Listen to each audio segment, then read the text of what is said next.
Right. Okay. Yeah. Buttons come up. Yeah. Beautiful. All right. Well, welcome everybody to the second in the series of our World Cup series. I'm very, very happy to be joined here on Next Level Refs by FIFA World Cup referee Eddie Lennie from Western Australia, formerly from Scotland. But welcome to this World Cup series, Eddie. Thank you, Ben, and it's great to see you again after so many years. So you're looking well. Likewise, mate. We were talking about ages a little bit before, so if I'm looking at anything like you, I'll be pretty happy, man, I reckon.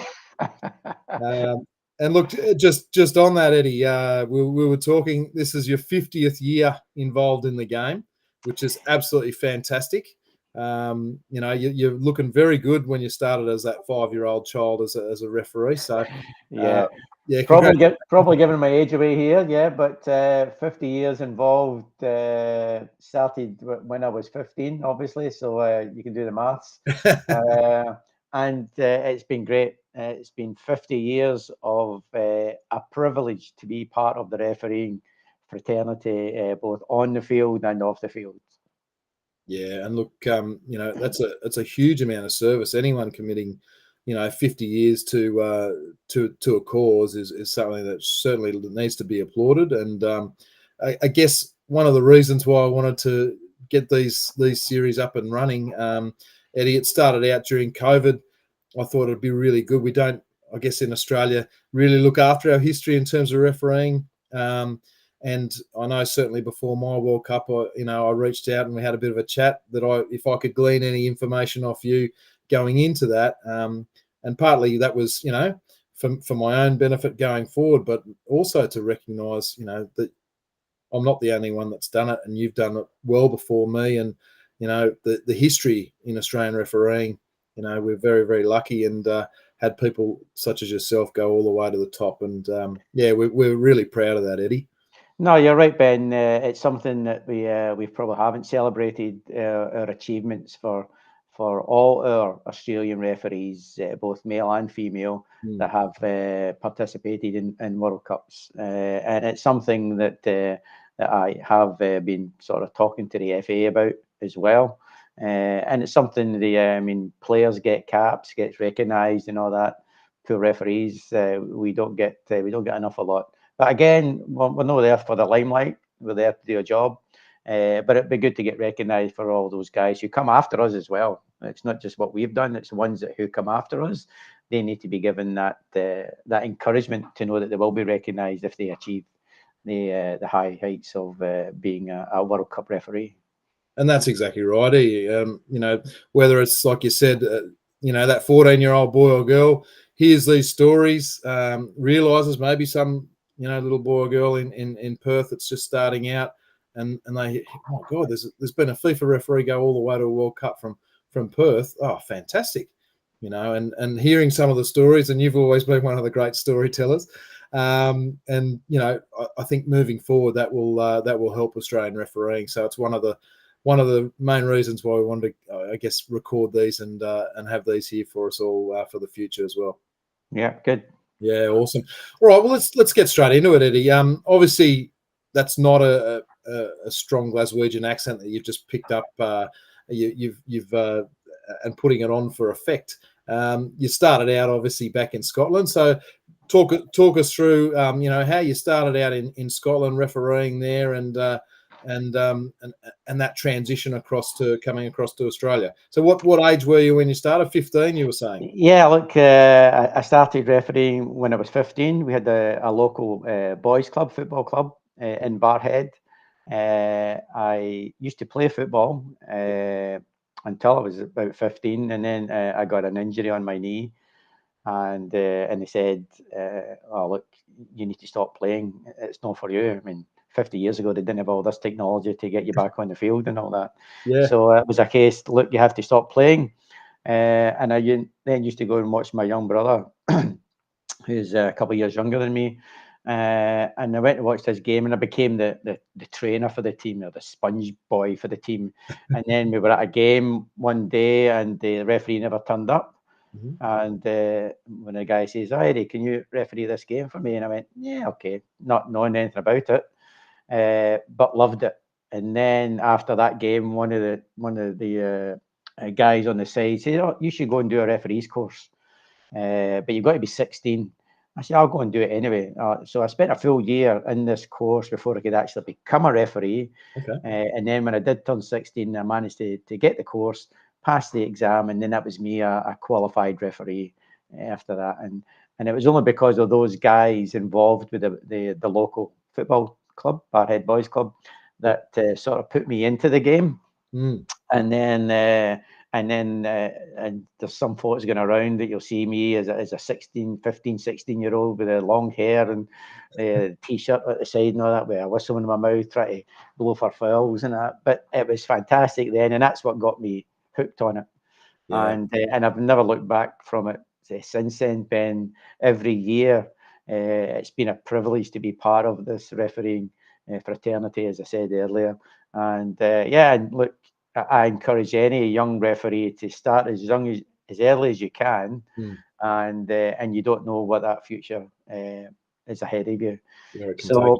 So became a referee then, and then went through the ranks in Scotland, refereeing junior football, and then become refereeing what they call semi-professional football. Yep. And then you get nominated from your local branch, a bit similar to what we do here. Yep. You get nominated from your local branch to be part of the Scottish Football Association. So I did that, and I became one of the youngest members of the SFA as a senior assistant referee. So some people think Eddie's never run the line. I have run the line, but have had a flag in my hand, so I do know what I'm talking about.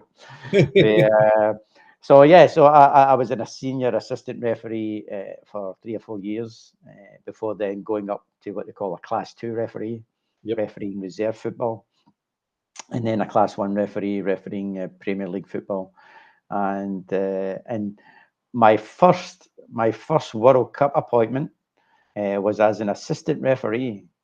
And this is a World Cup qualifier? This is a World Cup qualifier in Europe. Yep. This was Poland and Belgium, 1985. Right. Yeah, wow. So a long time ago, where I was running the line for a great referee at that time, a guy by the name of Bob Valentine. Okay. A fantastic referee. We went there for a 4-day visit to Poland, and the game itself was, I think it was a 0-0 draw, but that was qualification for the 86 World Cup, which both, I think Belgium qualified for that one and got to the semis of the 86 World Cup. So you had a badge then? No. Sorry? No badge then? No, it was only as a senior assistant referee. What happens at that time, we didn't have dedicated FIFA assistants at that time. That wasn't until 92, right? Yeah, so it was just whatever your association. They used to send one referee for the middle, and the other linesman was another referee from that country. So I had 2 referees, but one Hugh Alexander was the other grade 1 referee, but he was running the line. Doesn't run the line most of the times, and he said, "What do I do with this flag, Eddie?" And I said, "Okay, I'll tell you." And then I was the other senior assistant, so it was only 3 years went at that time. Yeah, and a great experience. Never thought that was the start of my journey to go on to bigger and better things in terms of World Cup appointments. So, like you mentioned that, that very first game when you on your brother's game, here you go, Eddie, here's the whistle, have a go, and you're bitten. Then was that moment where you went with the Poland World Cup qualification match? Was that where I guess the penny dropped that, geez, there's actually some decent opportunities here for me? Well, as I said, I did get to the level of Class 2 in Scotland, which is refereeing reserve football before you do the big stuff. And assessors came and watched me and said, "Oh, yeah, he's okay, but I don't know if he's got that bite to get to a Class 1 referee to referee the big games in the Premier League." Yep. So they said, "No, we'll keep him at Class 2," and I felt hard done by then because I thought I was good enough. Yep. But I said, "Okay, the system that gets you on is the same system that's going to get you off." And I think I've said that to lots of up and coming referees.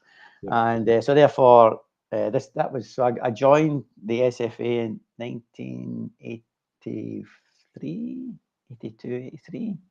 And then that World Cup match was in 85. Yeah. Got up to Class 2 88, 89, and then was there until I immigrated here in 91. But before I left Scotland, when I was a Class 2 referee, one of my colleagues who had actually been a Class 1 referee, Bob Patterson, he gave up his position on the SFA list and went to Canada to become a referee. Okay. And he was there for 6 months, and he says, Eddie, you should come to Canada. You'd be a great asset here. You'd be a Class 1 referee, no problem in Canada. Yeah, So I don't know if that's because they were that bad or I had some talent. I don't know. But so I said, yeah, okay. So I actually applied for Canada to immigrate. Yeah, right. And unfortunately, they knocked me back. I don't know why, but they knocked me back. And but I still had that urge to leave. So we said, okay, let's try Australia. And I said to my family and wife at the time, look, we're going to Australia, make a new life. I won't referee. I'll just go there and see what happens. Yep. And within 2 months of me arriving there, I was back refereeing again, and then went through the system here in Australia for that. And was that because it was in your blood and you really? Oh yeah. Yeah. Look, it's the as I said, you don't stay in the game this long if it's not a passion of yours. I mean, it's a drug to me. The refereeing, if I'm not refereeing, I don't know what I'm going to do. Yeah, I'm dreading the time when I have to retire. What am I going to do? I don't know. So hopefully that's a bit further down the track as well. But yeah, so that was me. I don't know if it was because was I good? I must have had some talent to be a referee, and because I couldn't play the game anymore, then the next best thing is having the best seat in the house is refereeing the game. It doesn't matter what level of game you're refereeing. You're the most important person on that field at that time, controlling that match for the 22 players. And it felt great. Oh, that's great. Well, look, Canada's loss has certainly been our gain, which is fantastic. So you've landed in Perth. You've come directly to Perth, all right? And Yeah. set up this new life, and within months, the pull has pulled you back into the game. What did you feel? What feelings did you have when you first came into the game in Australia? And naturally, there's probably some comparisons with the football I know from back home, and this is maybe a little bit different. Talk us about that time. Yeah, look, coming here, as I said, I didn't plan to be a referee, but after that little bit of a holiday, I got back into it, joined the local association, gave them all my certificates from Scotland to say, this is me, this is what I've done. And they looked at them and went, yeah, okay, bottom division for you. So they started me off in the lowest division they could have here in Western Australia, Division 4 or something like that. Okay. And of course, me just coming from Scotland, from the SFA, I used to turn up to games with the shirt and tie and the jacket and all that. Getting to Australia, Perth at 40 degrees. My first game was down a place, the Spanish club, down south from Perth. So travelled there with a shirt, the tie and all that on the train down there because I didn't have any transport then. On the train down there, and everybody's looking at me going, who's this guy with a shirt and tie on here? And then walking in there, they go, oh, he's the referee. And I mean, I stood out like a sore thumb. Okay, so then I finally realised, oh, maybe this is not what you do here in Australia. Maybe you get the shorts and the t-shirt on and go to games. So anyway, I done that game, and they sent somebody to watch me, and they said, oh, this guy's maybe as good as they say he is. We better get him up to a higher standard. And it wasn't until a couple of weeks later that a guy by the name of Andy Hassel, who was state coach at the time, you might remember Andy. I do. Andy came and watched me, and he says, "Oh, look, yeah, come on, you're coming into the big division, top division." And then it was him that contacted Gary Power of the National Association, and said, "Look, you've got a guy here he's really good, came from Scotland, got his credentials. You need to come and have a look at him, see if he's what you want for the old NSL as it was at the time. So this is still 1991. This is 92. So I'd done a year in the local league, and then the case. So this is 92. Yeah. Gary came and watched me, and then I think I was on the NSL season 92, 93 or 93, 94. Yeah, that's right. And that was my introduction to professional football here in Australia. And I think one of my first games was Adelaide City, the old Zebras. Yes. Against West Adelaide, the Greeks, the derby. Italians against the Greeks. Yeah, you just throw him in there. Throw him in for the Adelaide derby. Fantastic. Let's see what he's made of. And a guy by the name of Jim Rosses was the coach there. Yes. And he was raving about me. I mean, I think it's because my learning and my upbringing in Scotland. And I mean, you've really got to have a really bad tackle in Scotland for it to be a card or something like that. None of this, shoving somebody, I fell, let's give him a card. Yep. So the football here, the difference, there was a lot more let go in Scotland. Right. And I tried to bring that my style of refereeing here to Australia. And I would let all these things go. And the game was flowing. And these guys thought this was great because my colleagues here maybe were stopping the game, giving cards, So, and I didn't. I let things go, and we had a really enjoyable game. But I was known for being a hard referee as well. So if you did overstep the mark, then you were gone. Yeah. So it must have been really bad for me to give you a card, to either give you a yellow or a red card. So I think I did learn all my tolerances for challenges in Scotland. And I think that worked really, really well for me when I came here to Australia. I mean, that's not a foul. That's get up, go on, mate. That's not a foul. And they're all rolling about wanting free kicks in that. So. And you found the players accepted that, Eddie? And I did, yeah, they did. And they, as I said, being in Perth, I used to fly away every weekend from Perth to over east, Melbourne, Sydney to do games. Yep. And I think the clubs and the players they had that bit of respect for me because I did let things go, but they knew when they crossed the line that they would get done for it. Yep. And I had a good reputation, a good association with the players, and that's something that I don't think some of our referees have at this point in time. It's not a them and us. It should always be collaborative, talking to them. Yes, they've got their job to do, you've got your job to do, but you can still do it with respecting each other's position on the field. And I think that worked for me really, really well when I came here.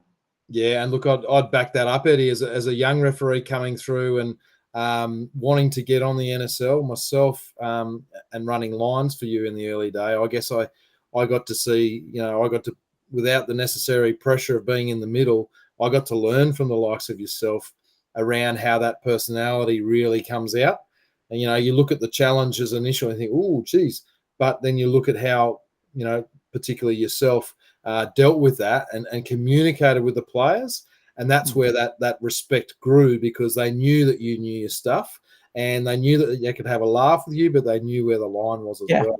Absolutely. And that's quite a difficult thing to coach in referees, and it comes through experience. But I think what really came out from yourself that I noticed was genuinely you. You weren't trying to be somebody else. You weren't trying to be Hugh Dallas or whoever else. It was Eddie Lennie, and I think that's what the players, they would have seen through that straight away. So you talk to a lot of older players now, and they'd always talk about Eddie Lennie, and geez, we could have a laugh with Eddie on the field, and it was that kind of hard and fair at the same time. So that's something that's fantastic, Eddie, about your refereeing. So you managed to get yourself on the NSL, thrown in the deep end, Adelaide Derby. Talk us through the next steps, because at that stage, Australia wasn't part of AFC, wasn't part of Asia. We were still part of Oceania. Talk us through those steps of progressing through the NSL to then reaching your FIFA badge. That wonderful. Yeah. So as I said, I think it was 92, 93 on the NSL, or 93, 94. Yep. Done 2 years at that. Was the top referee at that time. I think my first grand final was in '93. I didn't keep note of all these. I'm sure somebody's got it somewhere. I think that's when it was. And then was nominated for a FIFA badge in '96. So I was basically 3 years in the NSL, Yeah. and then get nominated for a FIFA badge. Got my FIFA badge on January '96, Okay. and my first tournament was and this is from OFC, Yes. Oceania Football Confederation. There was a Olympic qualifiers in Adelaide, January '96, and I was one of the referees. I think Eugene Brazali was one of the other ones that was there with me. Yep. So that was my first tournament games as a FIFA official with this badge. And you know, Ben, when you put that badge on your chest, there's nothing better than that, knowing that that you've reached that pinnacle. But it's a lot of hard work from there. When you get that badge on it, that brings a lot of set of challenges itself when you've got to keep up to that high standard. So I remember being in Adelaide at this Olympic qualifier, and we had to do a fitness test before it. Yep. And as I said, I'm still not that used to all this hot weather that we have here in Australia, especially in Perth and sometimes Adelaide. Yep. We done this fitness test on a Sunday morning in Adelaide about 8 o'clock in the morning, and it was hot and it was humid. And the guy Donald Campbell was the guy there running it, and there was another guy, big tall guy, Jim somebody, I can't remember his name. Anyway, they were running this fitness test, and I thought, well, yeah, I'm fit enough. I always pride myself on being fit. Fast Eddie, they used to call me as well, by the way. So I'm not so fast now, but still can get around. So I always prided myself on my fitness and that. But we done this fitness test, and as I said, it was that warm, and I hadn't hydrated properly. When I say hydrate, I mean referees might think, oh yeah, just drink before the game. That's not true. Hydrate means you need to be hydrated 24 hours before the game, 48 hours before the game, not 2 hours before the match starts.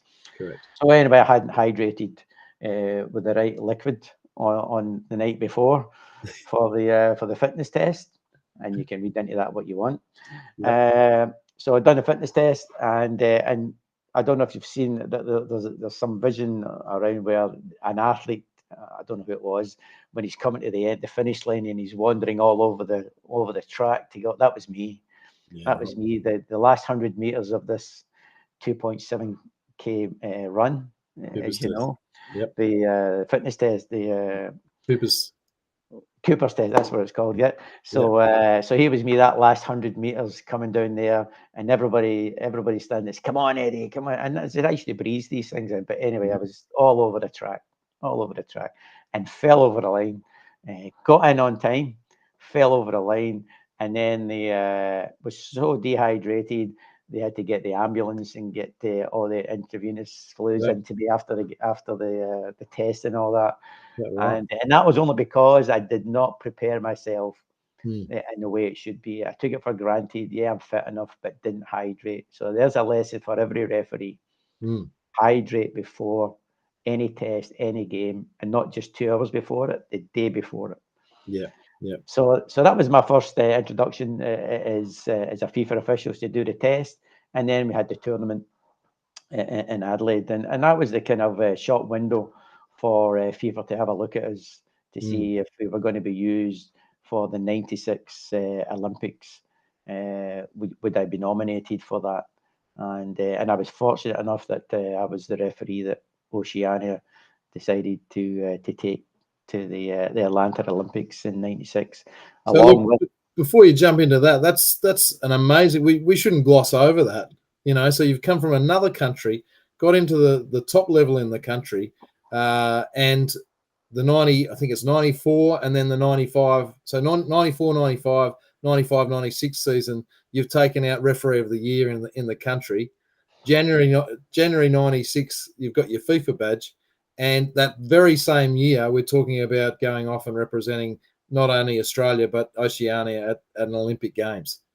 Yeah, Let's not gloss over that for a second. That's a fantastic rise. And I guess, like you were saying, when you step through those different levels, and I guess our referees are thinking about that now as they hear your story. It's a matter of how to build that confidence at each of those levels.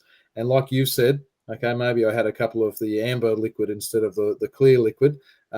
There's some pressure. There's some lessons to learn and take on board, or take it for granted. And that's that fork in the path. So let's pick it up again. You've got the nod through Oceania, and you're off to the Atlanta Olympics '96. Yeah, and I was fortunate enough to the OFC assistant that went with me. We didn't have trios at that time, is what they have now. But the OFC assistant referee was from Vanuatu, Lindsay Fred. This guy's about 8 foot tall and built like a stick and can run. And actually a very, very good assistant linesman at the time, as they were called, assistant referee, very good assistant referee. So he was my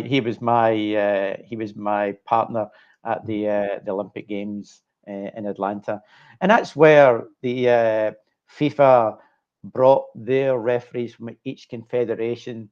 That was what they then looked at to see, is any of these referees here good enough to go to the World Cup in '98. So that was their shop front window. This is where they were looking at us. Now you go through a candidates process now, but this was how it was back then. So that was our chance to shine on the Olympic stage, to show FIFA what we were capable of. And there were some fantastic referees there in Atlanta. You mentioned Hugh Dallas. Yes. Hugh Dallas was there from Scotland. So the joke was, what do you call a Scotsman? Two Scotsmen gets to the Olympics and the World Cup? Referees, because players don't do that. So I knew Hugh very well back in Scotland before I came here. He used to run the line to me, and I run the line to him at that time. So it was great to catch up with him again in Atlanta. So he was UEFA's, one of UEFA's representative. Pierluigi Collina, that was his first Olympic tournament as well. And he did the final, didn't he? He did the final with Lennie on the line. Yeah. So we had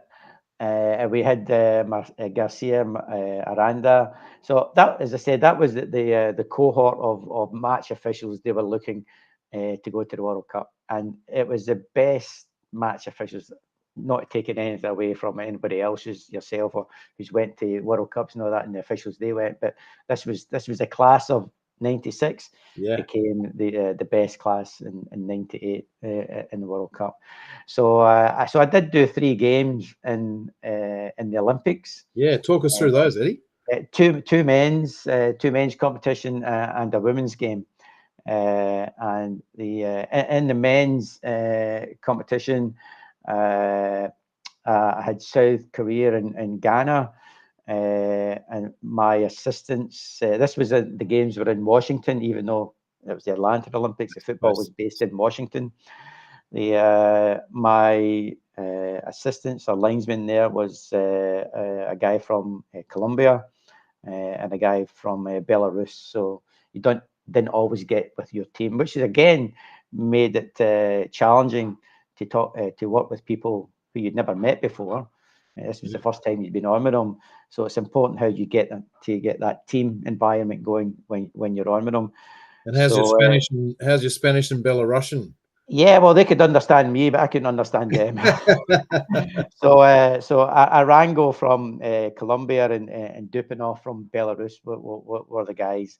Our game was in at the RFK Stadium, and there are 45,000 people there. And I hadn't refereed in front of 45,000 people anywhere. Even in Australia. I think one of my cup finals, I think we got about 43,000. So a big crowd there. Was that Brisbane? I don't know if that was Wollongong. Yes, I it's can't remember. Subiaco. Yeah, can't Yeah. remember what one it was. But the game went very well. South Korea won that. South Korea Ghana.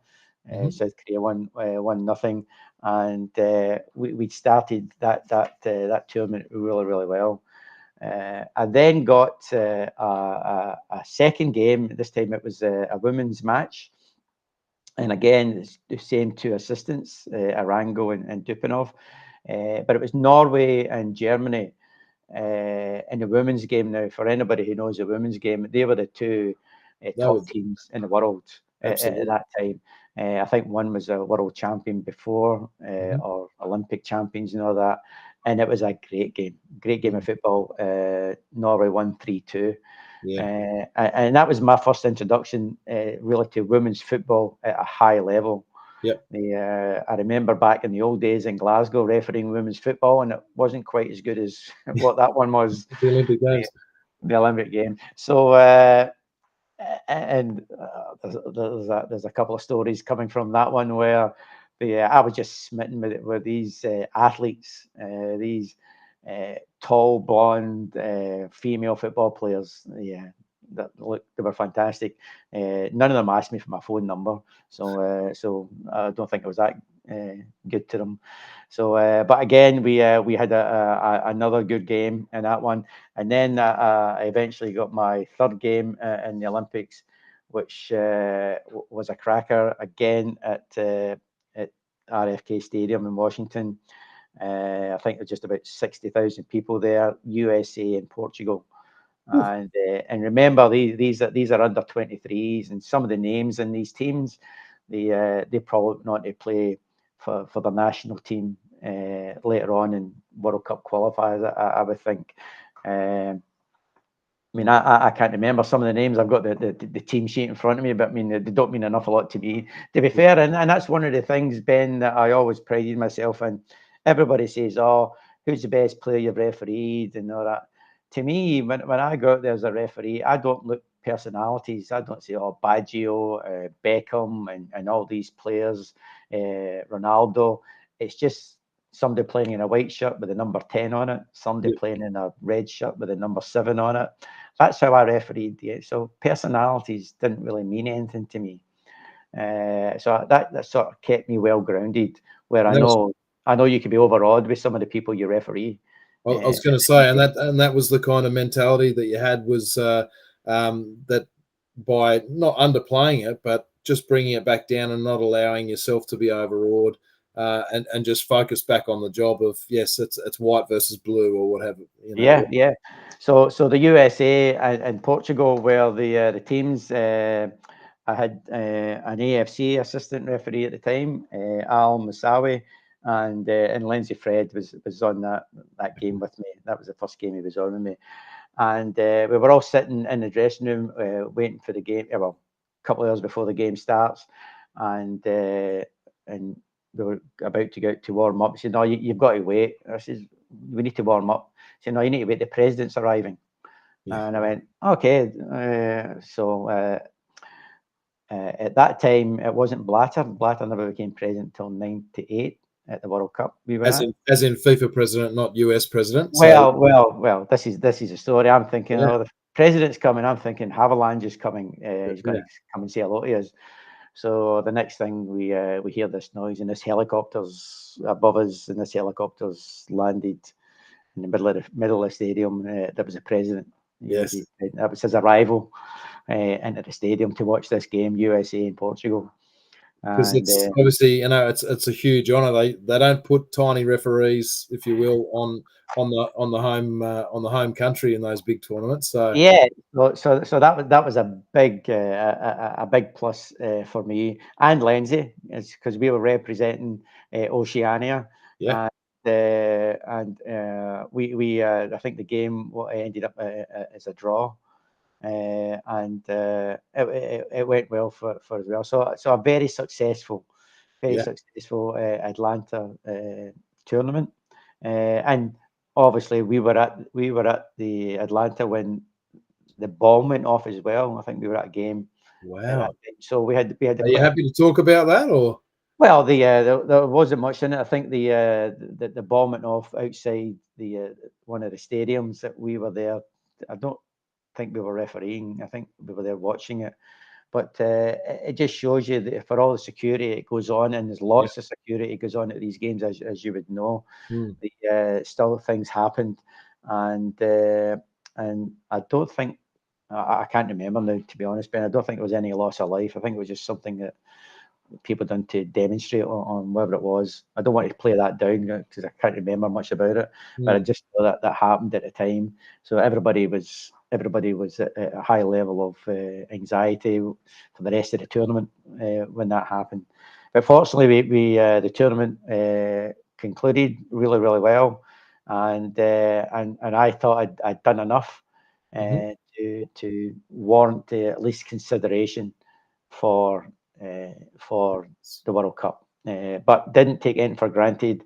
It was 2 years away. I still knew I had to perform in my own competition, domestic league in the NSL, and also in any of the OFC competitions that had to come up. That was going to be my next question. Like when you come back from those big tournaments and you've probably come back with renewed confidence going, well, this is really my first huge test at a big tournament with other referees from right around the world. Like you said, you never refereed in front of that many people before. You must have come home with a heap of confidence and I guess renewed motivation for what could be ahead. Tell us about your mindset there, Eddie. Yeah, absolutely. And this is where you realize, oh, I've got a chance of doing something special. So to do that, then you have to work to do that. So you have to make sure that you do get your training right. And let's be honest, guys, if you're doing training 2 nights a week, that's not going to get you to any big tournaments. You need to do more than enough. Just enough is not enough. You need to do more. So I then decided put more. Yeah, I'm on a high. I had everything going for me, but I had to make sure that I could match that as well by the effort that I had to put in, not just to sit back and waiting it coming. You had to put the effort in to make sure that you were ready for it if it came. And it was not a guarantee that it was going to come. But the one thing was guaranteed: you wouldn't get there if you didn't put any of the hard work in. That's right. So that had to continue in that game, and I think 96, 97 season in the NSL.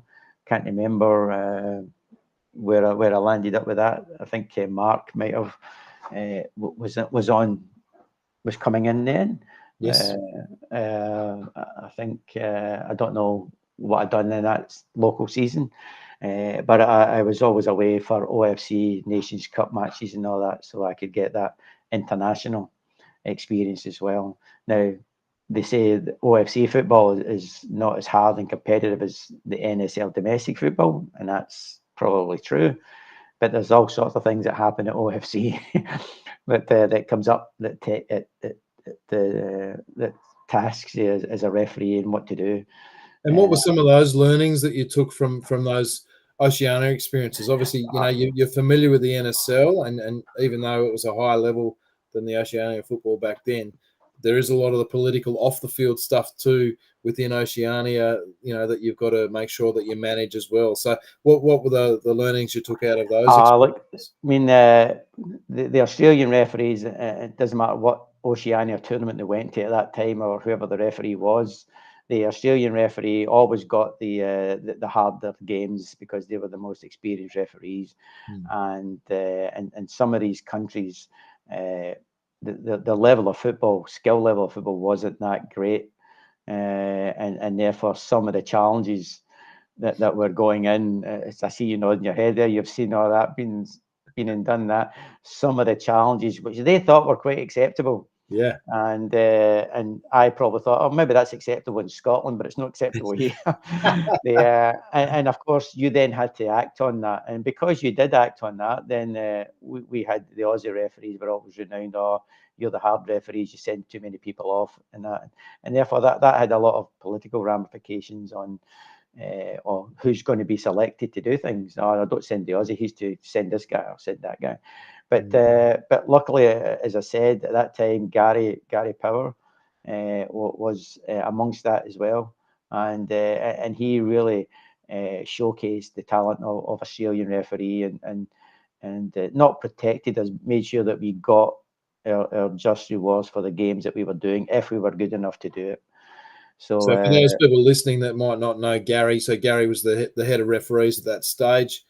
He was probably not long retired when you kind of came on the scene as well. So I think, if I remember correctly, Gary might have retired from active refereeing himself about 92-ish, 92, 93, and then took over the head of referees. So, yeah, certainly your start of your career and my start of my career was certainly under Gary.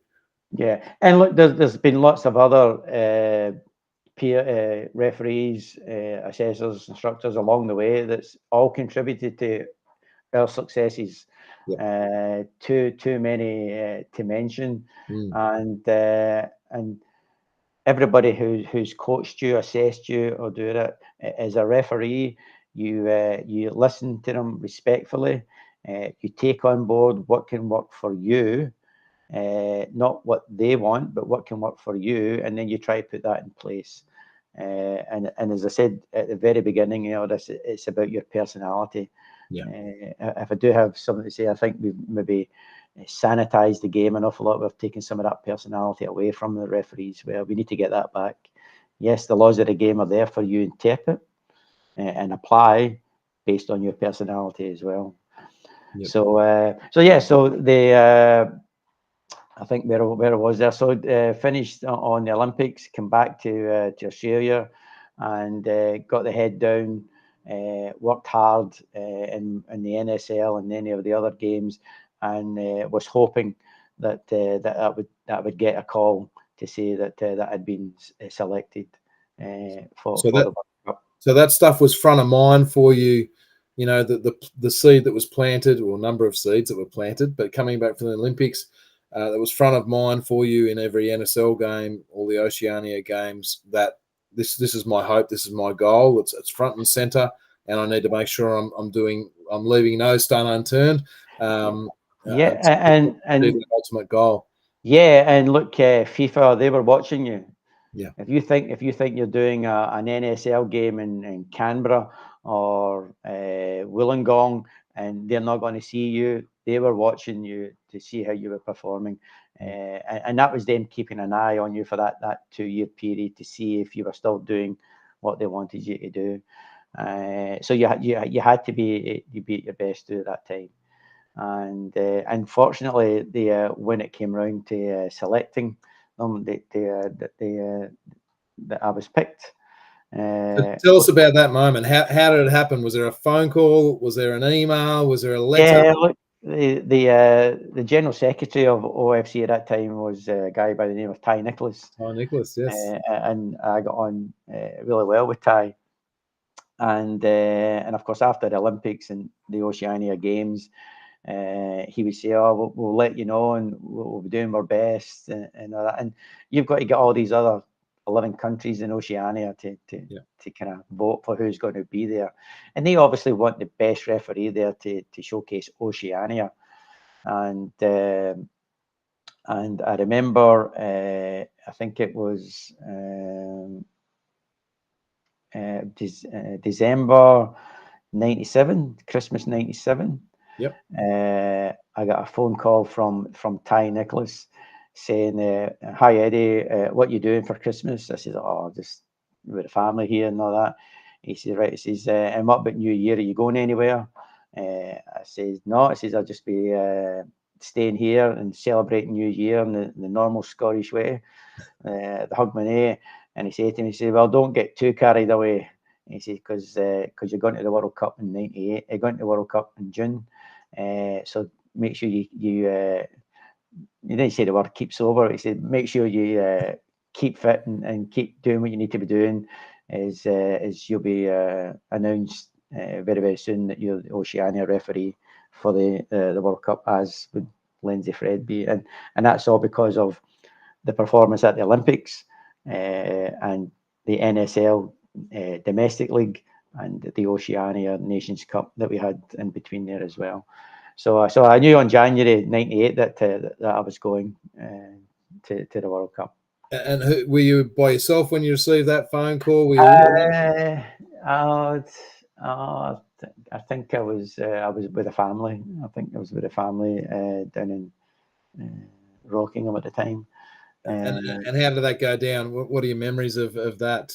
Was it a bit of a silent nod to yourself, or was it jump out of the lounge chair and celebrate? Or Well, to be honest, Ben, I thought this was just reward for all the hard work and effort that I put into it, and I could prove some people wrong. yeah, And what came to mind was that referee assessor in Scotland who said, "No, you're not quite good enough to be in the Scottish League." Here was me going to referee a World Cup.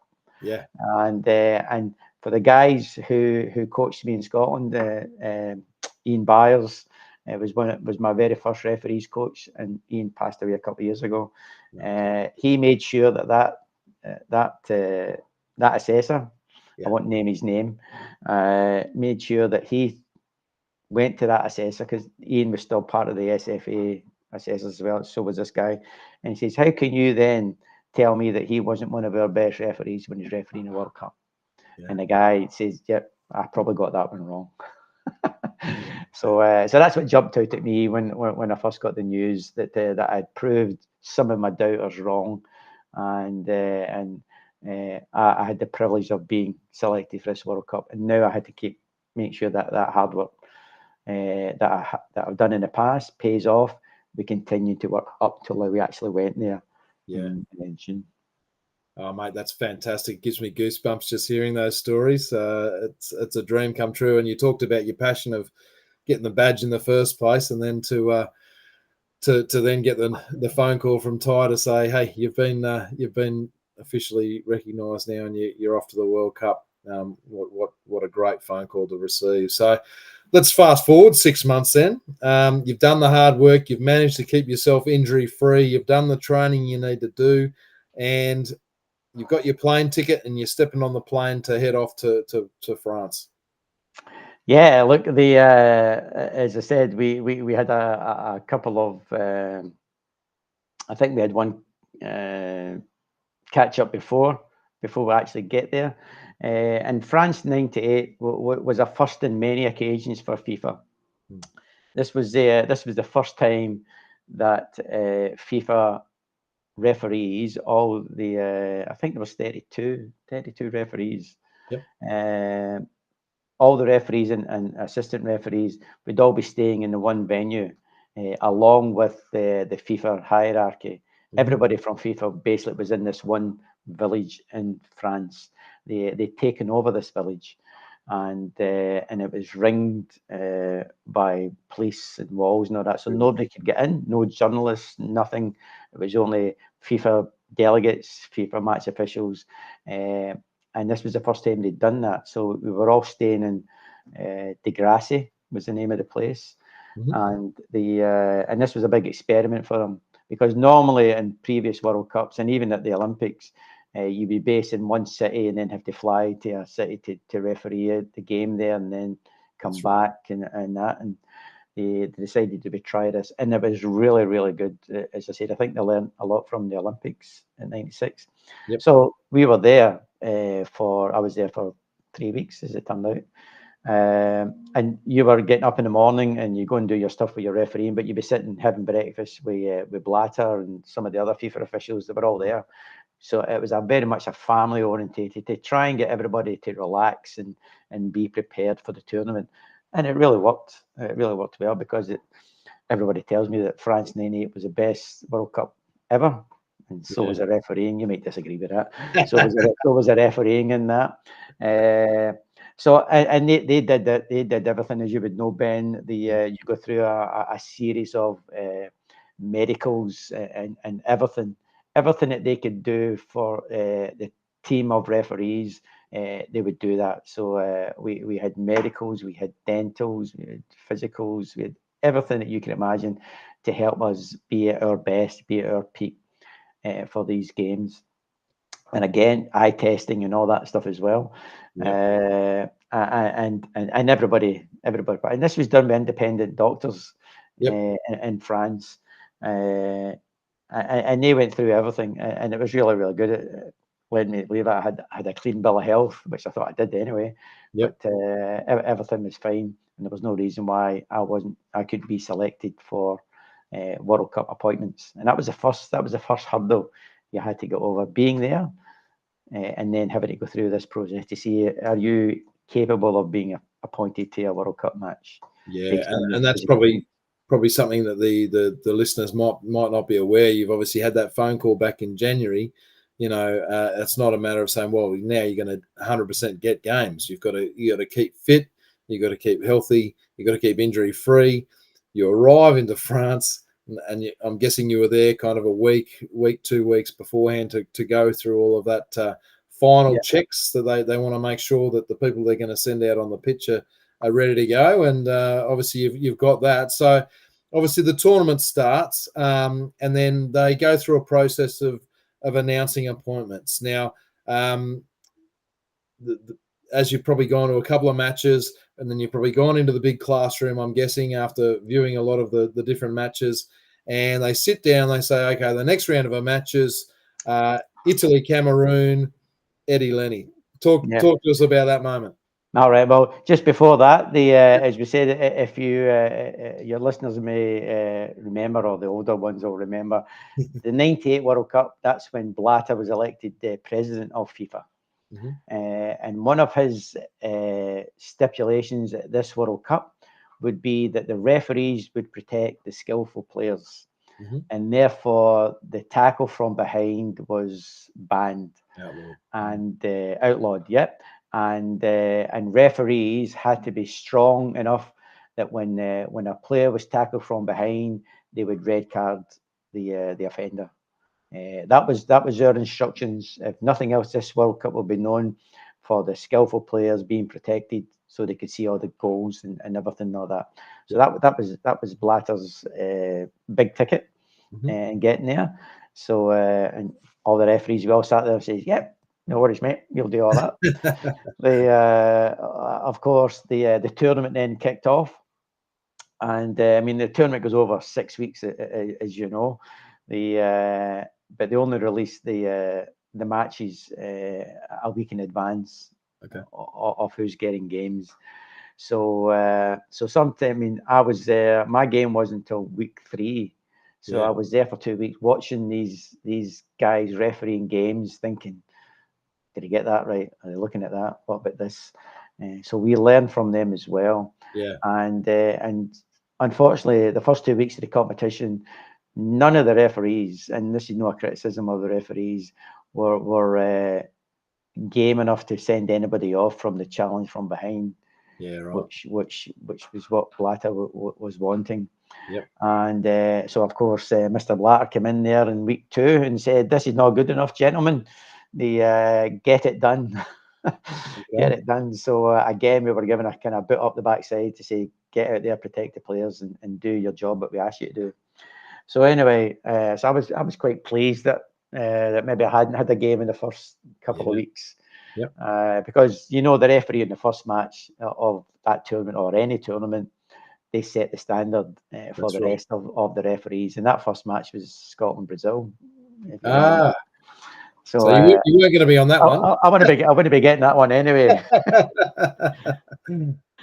And so we got that, and there were some issues in the first couple of weeks. Is that, but as you said, you gathered in this classroom, and that's what they did. They would put up the game and say, okay, the game, and as referees, and Ben, you'll know this, you're looking through the fixture list and you go, okay, well, I might get that game there, because normally they would put a neutral referee from a different confederation on a game. So a European team versus a South American team, chances are it's going to be a Oceania referee or an Asian referee.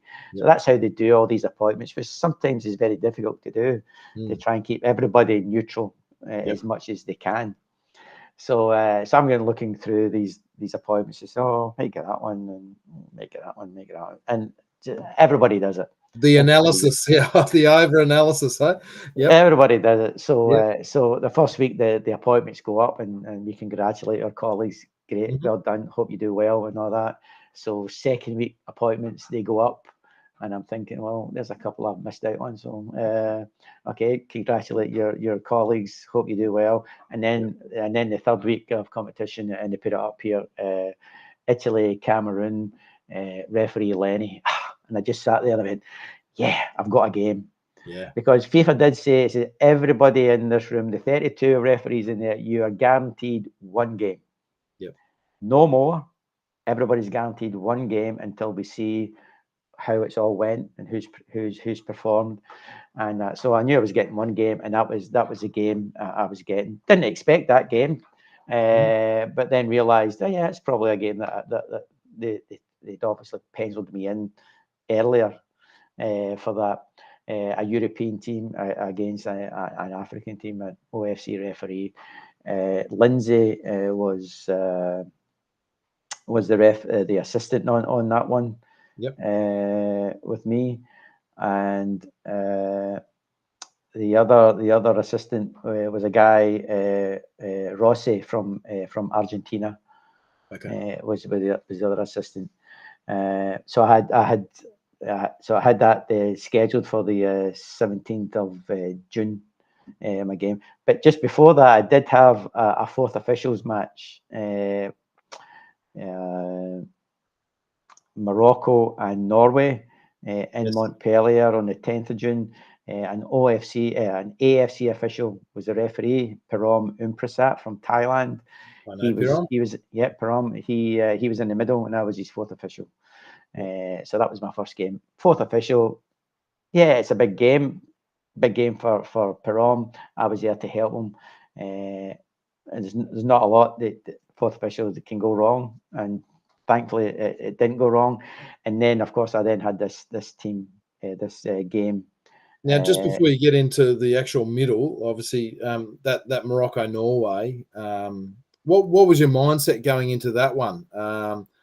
In my head, it was after your first one, but it's probably not a bad thing having a fourth official beforehand, because you get to learn the ways of all the match day stuff. And, so that was on the 10th of June. See, I probably should have said that first before the Italian game. That was on the 10th of June.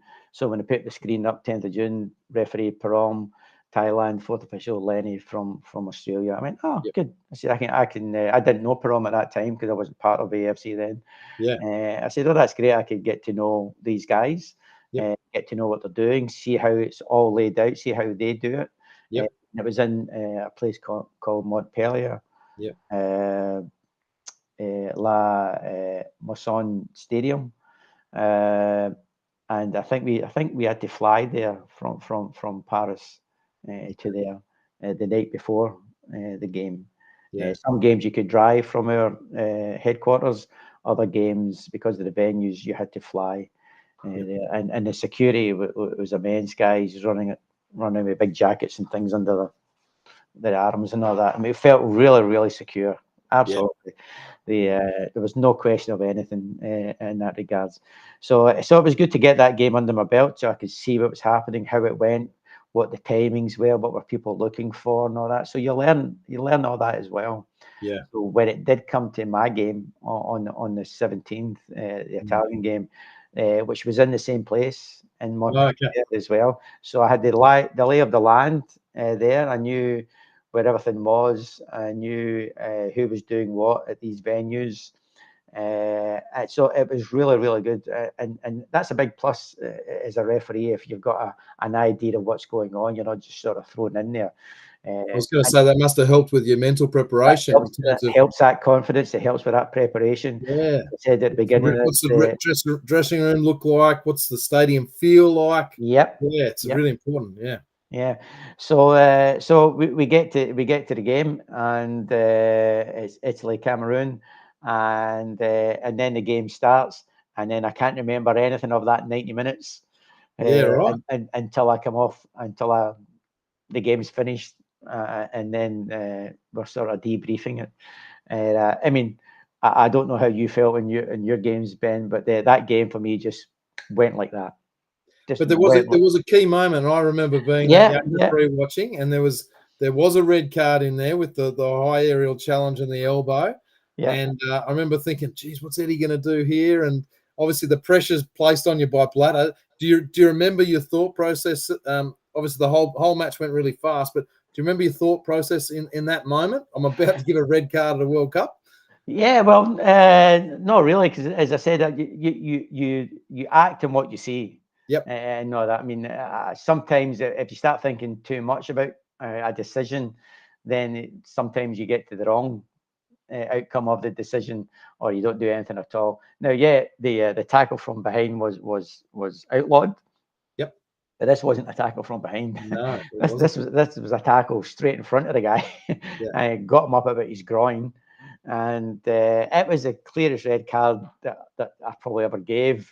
Not only in a World Cup match, but in any match.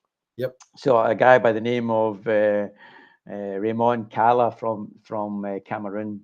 So he got his red card on I think the 40 odd minutes, and that where, as I said, looking back on it now, absolutely the right decision, no problem. And I said to you earlier, names don't mean much, and the only reason I'm telling these names is because I've got this team sheet in front of me. So preparation, I knew I was going to talk about this, so I've got the teams in front of me. So I mean, we had people in the Italian team. Baggio was there. Christian Vieri, he scored 2 goals in the game. Italy won 3-0 in the match. Yeah. So Del Piero, yeah. So when he did come to Australia later on, I reminded him that he was a sub in the World Cup match that I refereed them. So Maldini and all that. So it's some of the big names. The great era of Italian football too. Yeah, absolutely. They were one of the favourites for the tournament. Yeah. And he was me to be given a game that involved one of the top teams in the world. So I was absolutely delighted of getting that game. And sorry, just on that, what was your thought process? Because referees can probably go one of two ways. One is that they overthink it and they crap themselves and do their head in, or the other one is that, you know what, I've been entrusted with this for a good reason, and I'm going to go out and do the job I know how to do. Yeah, well, certainly the second one for me, Ben. I mean, yes, you think about the game, and of course, I had 3 days, and this will make you laugh. So I had 3 days 4 days preparation before the game. All right. So match day -4. We always count down to match days -4 and match day plus. Match day -4. All the referees, but we're training every day, obviously. Yes. And those referees who have got games do lighter training than others. So, and remember, some referees haven't had any games yet. They still haven't had their first game. So I'm out there training and I'm kicking a ball around and that. And the ball, one of the guys said to me, Eddie, can you just pass that ball? And I just side-footed the ball to him, and then I pulled my groin. Right, this is 4 days from a World Cup match, the biggest match I'm ever going to referee in my career. Yeah. And I've just pulled a groin. So here was me trying to make sure nobody saw this. Yes. Because every game you had to be passed by the medical officer to be fit enough to do the game. So, and we had some of the guys who were training during those first 2 weeks who sort of rolled an ankle a little bit or sprained an ankle.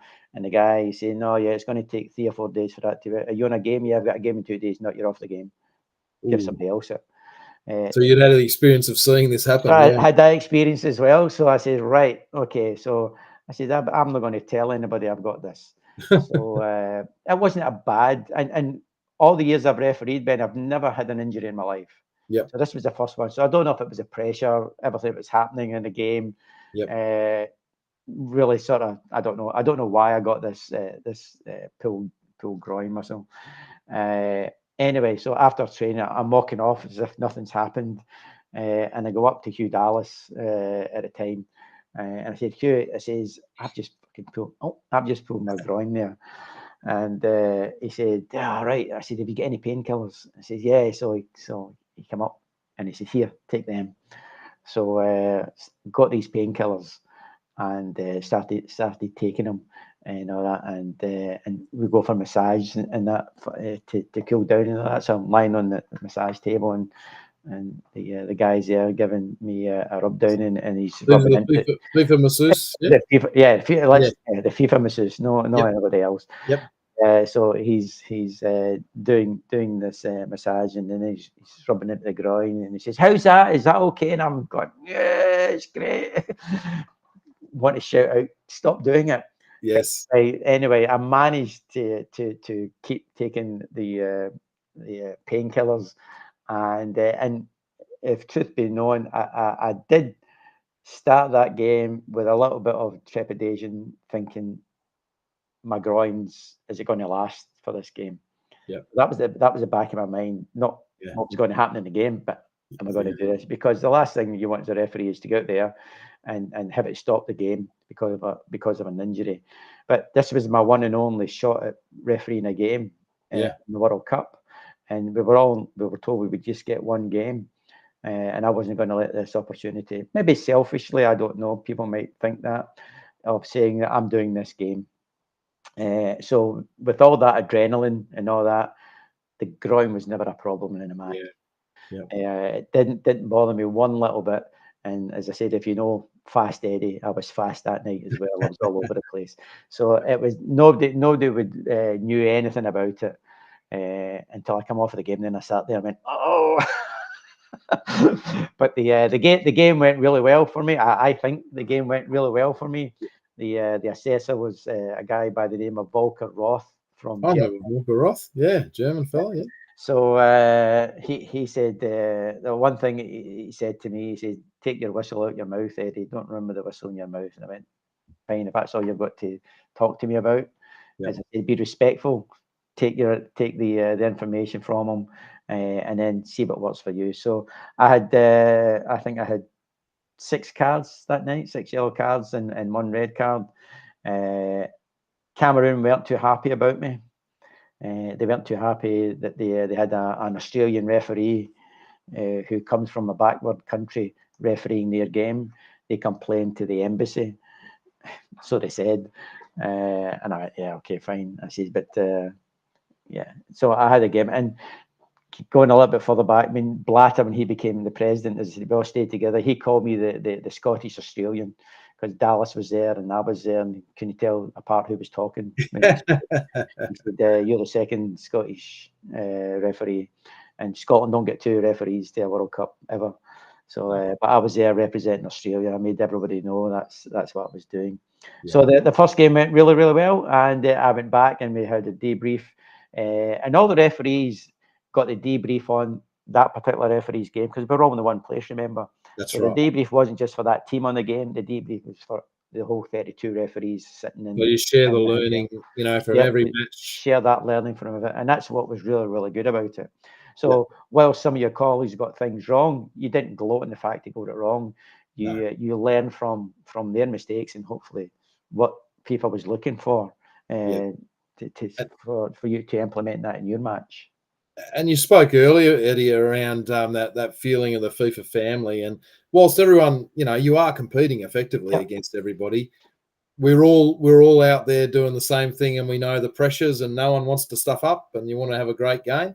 So, but you're right. You wish everyone the best as they go off for their match, and when they come back, you put your arm around them and say well done, and or give them support if they haven't had a great game. And that's kind of some of the memories probably that you remember, and certainly some of the memories that I remember for sure. Absolutely, Ben. And as I said, unfortunately at least 6 or 7 of those referees that I've been at the Olympics in '96, they were in France '98. The Colinas, the Dallas, the Garcia Randers, Fernando, Spanish assistant referee. So we were all very much a family then. And Colina, I mean, he was a top referee in the world. And here I'm sitting next to him, talking to him. He's talking to me. We were really good friends. We still remain really good friends. He's now the chairman of the FIFA Referees Committee. That's right. Which I have some correspondence with in my role when I was at AFC. So we really bonded as a group was a cohort of referees for that, and I think that's what made it really, really good for all the referees there. But as I said, some referees were there, so 3 weeks, my game's done, I can sit back and relax, but we're still at the group stages at that time. So week 4, one of our colleagues, the English referee, and I've just forgot his name there now. It may come back to me. Anyway, he got his game, so he was there 4 weeks, waiting to get his game, and when he did get his game, it was in the Stade de France. I can't remember who it was, but it was a game. Wasn't David Ellery? No. Little guy. Oh, shit, it'll come back to me. Paul Durkin. Paul Durkin, yes, I remember Paul Durkin, yes. Paul Durkin. So he had to wait for 4 weeks to and that's a long time to wait, seeing what's going on and all that. Training every single day, yep. Every day, having to do what everybody else is doing, not knowing what game he gets. So he gets a game. But the game that he gets, it was I think it must have been a European team, which is uncommon. But I think it was a game where it didn't really mean anything in terms of where they finished in the group. And Paul wanted to bring his family across from Durham. I think he was in the UK, from England over to France, which is only a ferry ride away. Right. Over to France to watch him in that game, as you would anything.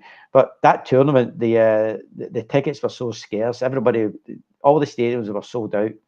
The tickets were so scarce to get it. Even the referees couldn't get tickets to go and watch games that they weren't involved in. We had to watch them all back at the hotel as a group, because there just wasn't enough tickets to go around. So Paul asked for tickets and didn't get them. And of course that upset him, because his family couldn't come there to watch him live and all that. So therefore that started playing on his mind as well. So he does a game. This is all about this preparation. So he does a game. From memory, I don't think it was one of his better games, let's say, and that was him. He was stuffed after that. He just wasn't in the frame of mind to do it. He'd waited so long. This was the game that he was getting. Couldn't get the things that he wanted to show. It was him refereeing, and FIFA made it very clear: these games are not about you. It's about the game. It's about the tournament. It's about the spectacle. It's not about who you are and what you do. So anyway, Paul didn't have the best, and that contributed to him being released. So then we get to the end of 1 week before the end of the group stage. And just before you do with that, Eddie. So in terms for people listening, you don't keep the referees for the whole tournament. So as it progresses, as you mentioned, there's a release. So as there's less matches, there's less requirement for the referees. So some referees have to go home. And some of it's performance based, and other times it's not. But there's a release. So sorry, Eddie. And it depends what teams are left in the last part of the competitions. That's right. It. So I mean, Scotland playing, you would never get a Scottish. You may get a Scottish referee at the end of the competition, because you knew Scotland weren't going to be at the end of the competition. So I'm thinking, maybe they'll think I'm Scottish and keep me to the end. but so some referees are getting released after it. Paul was one of them. Out of the 32, I think it was 3 or 4 went the first one. And then we get to the last game in the group stage, and then the appointment comes up. I've got another one. So here was me. I was guaranteed 1 game in the middle. Here's me getting 2. So and while some guys, Tunisia, if I remember correctly, while some guys have already been sent home after only 1. Wow. Some of the top referees in Europe and South America have been sent home. So here was me getting my second game. This little referee from Oceania, getting a second game, and in that second game, as you rightly said, there was Romania and Tunisia. So UEFA versus CAF. Yep. And this was in the Stade de France. In Paris. 80,000 people there. So it kept getting better and better for me, and my assistants there was an AR from Poland. Michelle? No, it was Jack Possiegel or something like that. I can't remember how to pronounce it. And Yuri Dupanov, who had been with in the Olympics. So it was good to get a familiar face on a game as well. Yeah. And that was the last game of that group, and that was the group England were in. Right. And so there was still a lot to play for in that group. So Romania had already qualified from the group, but Tunisia could still do something depending on the result from one of the other games. So there was still a bit to do. The game ended 1-1, and I think I had only one yellow card in the game. Again, the game went very well for our team. And I was delighted. If I'd done nothing else, that was me. I got two games. And again, we go back to the hotel and we sit and we look at the debrief, and then there's another release of match officials then. And I haven't been released. I'm still kept on there, but I'm thinking I'm not going to get any more than this. But then I didn't. But I stayed there for at least another week. And had some time with the again, I think Dallas and Kalina and Kim Nielsen, Ali Bussein, they all had the other games in the later stages of the tournament, and I learned from that as well. And I learned from that, just being part of that. And then when I finally did get released, I think it was before the semi-finals. I went back to Scotland on a visit to see the family because I was in that area. And they were all celebrating me being there. And the club where I first started, the Barhead Boys Club, all those years ago, we had a night in there celebrating how this young guy from Barhead became a World Cup referee. And mate, they'll be talking about that forever, and I can see it. I can see it makes you emotional. That's fantastic, because people will be saying, do you know that we had somebody go from starting out here at Barhead all the way to the FIFA World Cup? So that's fantastic. And like I said, I can see the emotion. It just means it demonstrates the passion that you have for the game, Eddie. It's absolutely fantastic. So like, I guess in summary, we come back from those tournaments and, rightly so proud of what you've achieved. To walk away from some of those tournaments without huge amounts of controversy and people talking about you for years and years. What were your greatest memories that you took from that whole tournament in France? Oh, I think obviously the game, the Italy-Cameroon game in itself, but as I said earlier, just the camaraderie that we had in that tournament.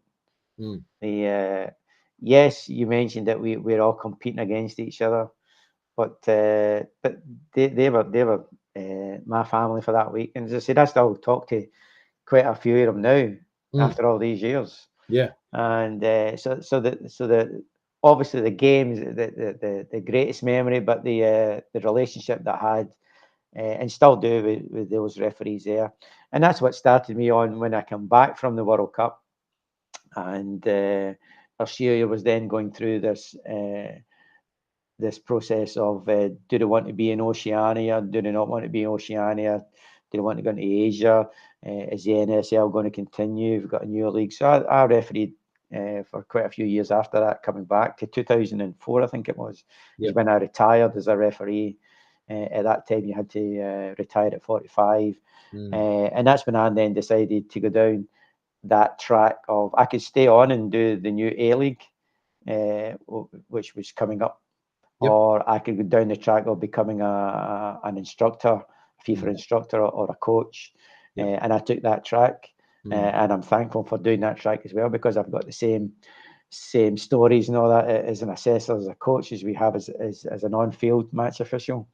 And then, of course, Australia left Oceania and we went to AFC, and I've spent the last 16 years in AFC doing instructing and assessing with those group of referees, and some of those referees that I think I've contributed along the way. The Ali Razas, the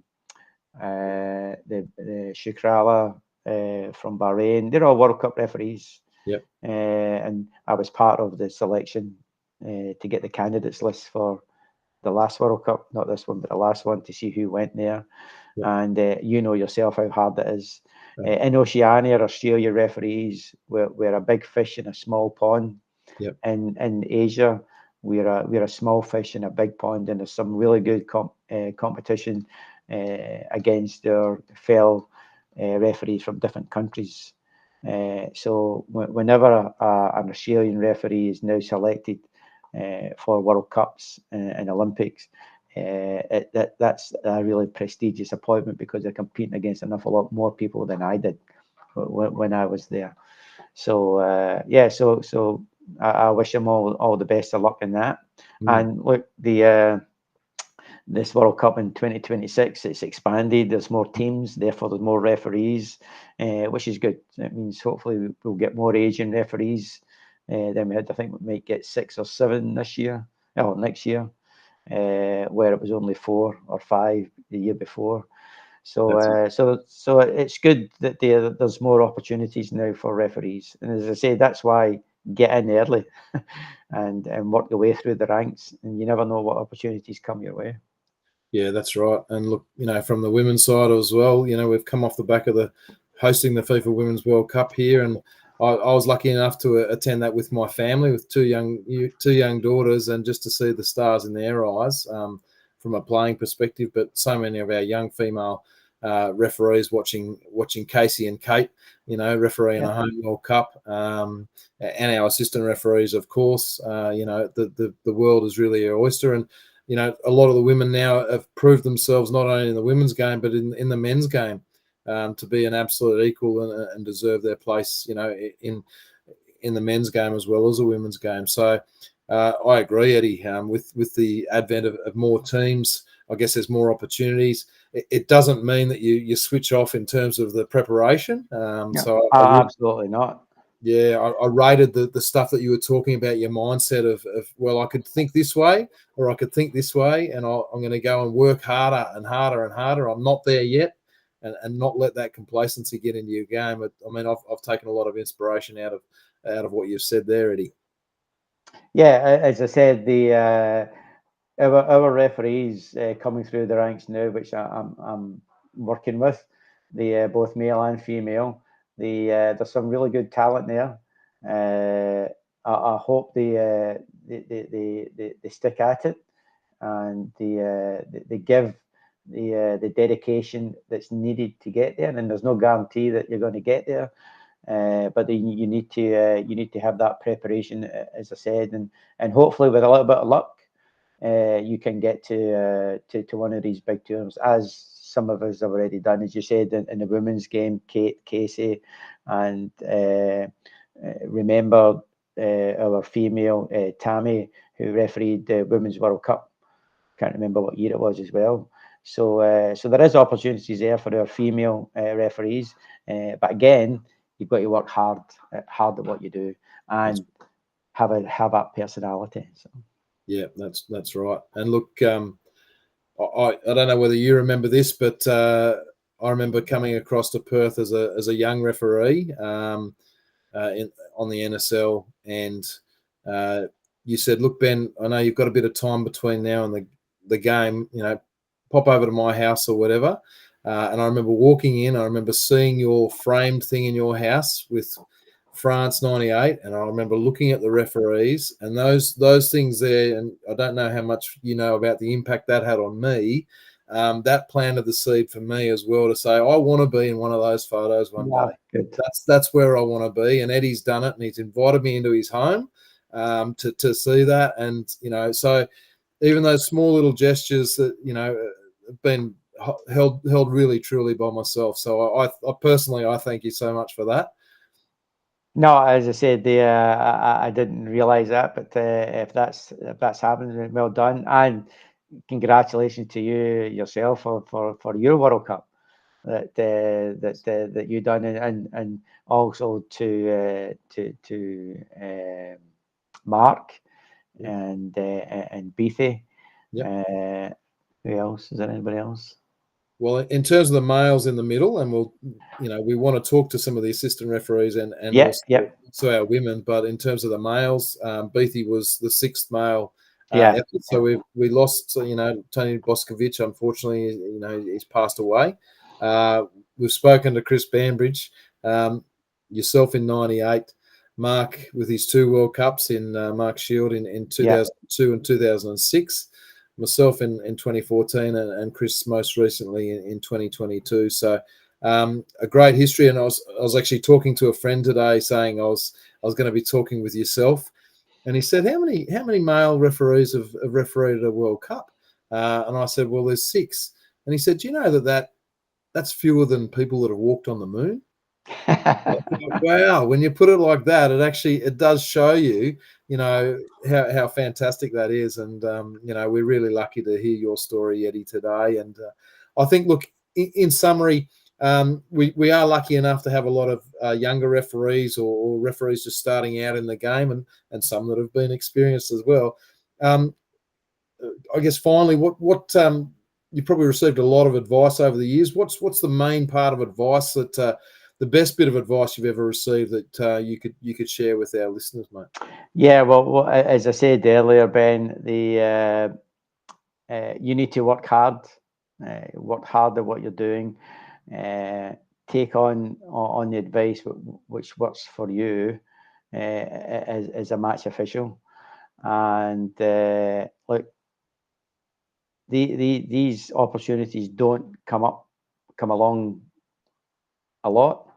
So if you do get the opportunity, then you need to do everything in your power to grasp that opportunity and work really, really hard in getting it. And if you do get it, you'll know you've achieved something, and it'll be a privilege for you to be involved in that. But never give up on what you want to do, even when people tell you like that assessor told me, probably not going to get there, son. Never give up in chasing your dream. If you just don't know what will happen. You don't know where it'll take you. Oh, mate, that's fantastic advice. And look, you've been so very kind with your time. It's been an absolute pleasure to hear your stories. Some of I'd heard before, others I hadn't. So you've opened my eyes, and it's been so great to see that even after you've finished your active career, you've been positively influencing so many other careers after your own. So 50 years, mate, well deserved. And I really want to thank you, and on behalf of Next Level Refs, thank you very much for joining us today. It's been an absolute pleasure, Eddie. Yeah, good luck, guy. Thanks, Ben, for asking me on, and good luck to the listeners involved with Next Level refereeing. Well done. Beautiful. Thanks again, mate. Great chatting. Cheers mate. All right, see ya.